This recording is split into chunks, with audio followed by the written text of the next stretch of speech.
आभार. तिसरा भाग आहे काळजी घेणे. आता बऱ्याच वेळेस काय असतं, बरेच जोडीदार काही दिवस एकमेकांच्या सहवासात असतात, काही दिवस कामानिमित्त आपापल्या वेगवेगळ्या व्यवसाय किंवा क्षेत्र यानुसार वेगवेगळे असतात.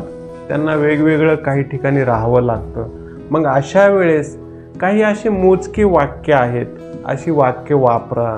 तू जेवलीस का? तू कशी आहेस? तुला आता तुझी तब्येत सांभाळ. म्हणजे अशी वाक्ये बऱ्याच जणांकडून वापरली जात नाहीत असं नाही आहे. परंतु ज्या कुटुंबात वैचारिक मतभेद होतात, ज्या पती पत्नीत वैचारिक मतभेद होतात, ती अशी काळजीवाहू वाक्य न वापरल्यामुळे होतात. म्हणजे प्रत्येक पतीनं किंवा पत्नीनं बऱ्याच अंशी अशी काळजीवाहू वाक्य वापरून त्यामधले संबंध हे दृढ करणं गरजेचं आहे.